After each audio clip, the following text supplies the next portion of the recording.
If you or your fellow players have ever lost their nerves while teaching a board game, chances are you've been doing it wrong. Welcome back to Tabletop Goodness, where we not only talk about games, but also how we can enjoy them to the fullest.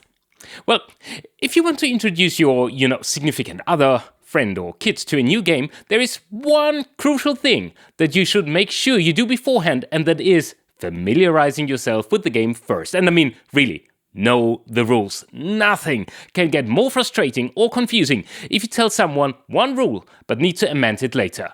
Oh, sorry, I meant that you need 5 white cubes and 2 purple cubes to shout cubicle instead of 3 yellow and 4 green ones.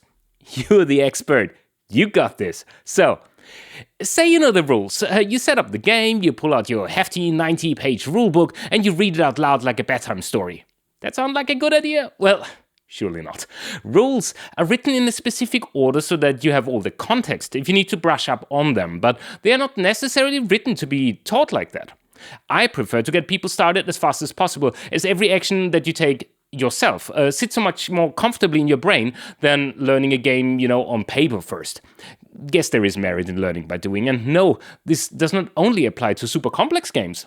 Take Double here, for example.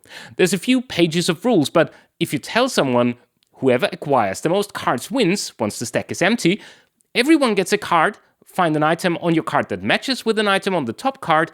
If you're the fastest to find a match, the card is yours, then this is everything they need to know to get going. Doesn't matter that there are other minigames, icon explanations, or whatnot mentioned in the rulebook. Set the stage. Like almost any venture, I suggest starting with the end goal in mind, and that's literally, what's the goal of the game?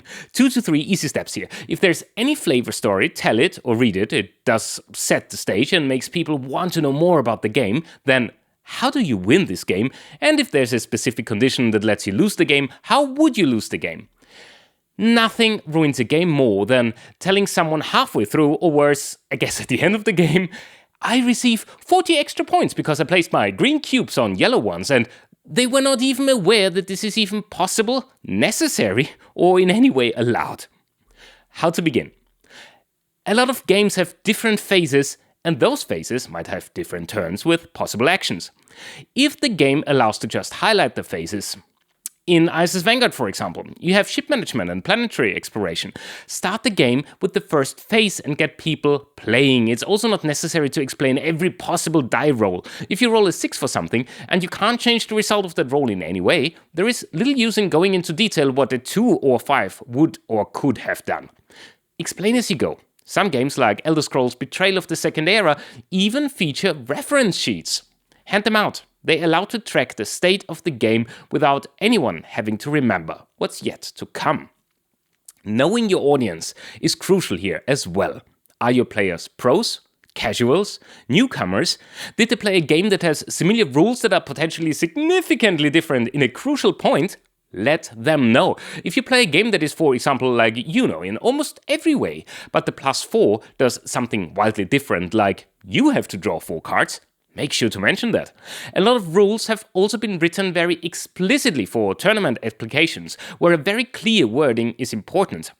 I've been doing some videos about Riftbound, for example, where the wording has to be very precise for these kinds of occasions. But for casual play, the game is and should feel much more flexible and less rigid. But maybe most importantly, remember to have fun. There is so much you can do to ease someone into a new game. Allow taking back turns, for example. If you're already an expert strategist, don't rush or dominate the other player on your first turn. Remember that you can, and for some games maybe want to, play with open hands first.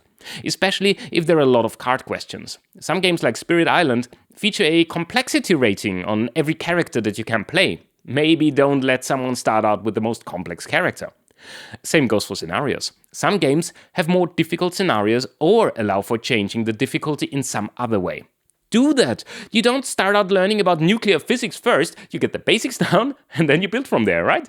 And last but not least, if you have amassed lots of expansions like I have with Everdell or Terraforming Mars, for example, you can start with the base game and introduce changes later on. No need to have the most complex, albeit beautiful, game version in the beginning. And that's it for today.